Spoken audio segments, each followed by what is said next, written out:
फारूक सलीम साहब, सबसे पहले मैं ये चाहूंगी कि आप जरा मईशत के हवाले से थोड़ा सा तज्जिया कर दें। जी, 2023 को अगर हम तकसीम कर ले पहले 6 महीने और फिर आखिरी 6 महीने, पहले 6 महीनों में 3 बड़ी चीजें जो हमने देखी, उसमें पाकिस्तान की करेंसी जो है उसने डॉलर के सामने बहुत तेजी से अपनी कीमत जो है, अपनी कदर जो है वो लूज की। ये बहुत बड़ा पाकिस्तान में रहने वालों का आप समझिए इम्तिहान था। फिर महंगाई की इंतहा देखी, खास तौर पे जो खुराक की कीमतें हैं उनकी जो शरह है वो 40-45% पे पहुंच गई। जो पिछले 35-40 साल के रिकॉर्ड हैं वो महंगाई ने सब तोड़ डाले।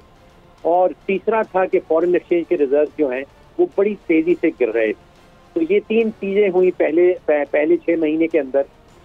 फिर जुलाई तक अगर हम पहुंच जाएं तो जुलाई में जाके स्टैंड बाय एग्रीमेंट होता है पाकिस्तान का IMF के साथ, और उसके बाद के जो 6 महीने हैं उसमें कुछ सिम्स जो है, उसमें कुछ इशारे जो है मईशत के वो मुख्तलिफ नजर आने लगते हैं। उसमें हमने एक्सपोर्ट्स में कुछ इजाफा होता देखा है। उसमें खास तौर पे कल जो करंट अकाउंट सरप्लस है वो देखा, जो तजारती खसारा जो है वो बहुत तेजी से नीचे जाता हमने देखा। और पिछले अगर 2 महीनों की बात कर लें तो जो बड़ी बड़ी दुनिया की कंपनीज हैं, जैसे सऊदी अरामको जो है, जो दुनिया की सबसे बड़ी तेल की कंपनी है, उसने ऐलान किया कि वो $100 मिलियन की इन्वेस्टमेंट कर रही है पाकिस्तान के अंदर। एक और सऊदी कंपनी है वाफी एनर्जी के नाम से, उसने $150 मिलियन की इन्वेस्टमेंट की पाकिस्तान के अंदर। और शंघाई इलेक्ट्रिक जो चाइना की कंपनी है, उसने एक बहुत बड़ी डील का ऐलान किया कि उन्होंने $2 बिलियन की एक डील जो है उसको क्लोज कर दिया है। और थर पावर प्रोजेक्ट जो है वो लगाया जाएगा, जहां पे हमारी बिजली की कीमत जो है, कॉस्ट जो है वो ₹5 की यूनिट होगी। कोई $500 मिलियन सालाना की बचत का बताया जा रहा था। उसके बाद एतसलात तो UAE की बहुत बड़ी कंपनी है, उसने ऐलान किया कि वो $490 मिलियन की इन्वेस्टमेंट कर रही है, और टेलीनॉर पाकिस्तान को उसने खरीद लिया।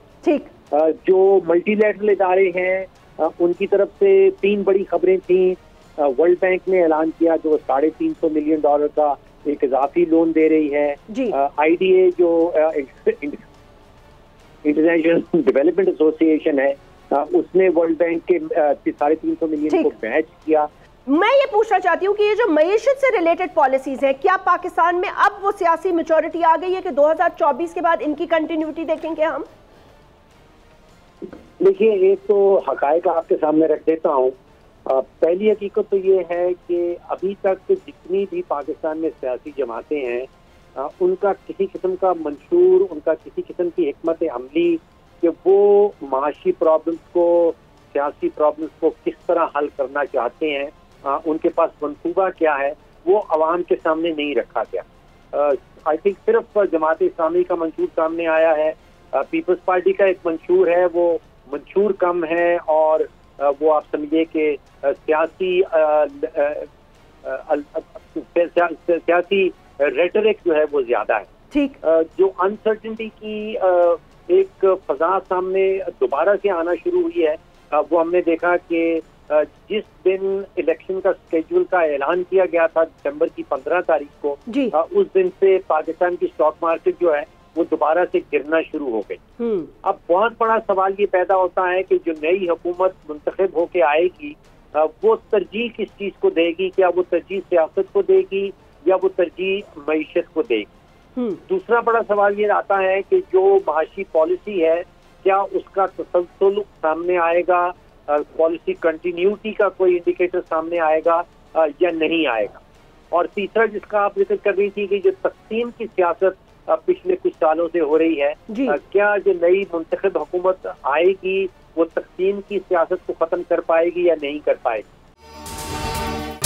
अगर ये वीडियो आपको पसंद आई है तो इस चैनल को सब्सक्राइब करें और बेल आइकन को क्लिक करें। सब्सक्राइब करें और बेल दबाएं ताकि कोई खबर रह न जाए।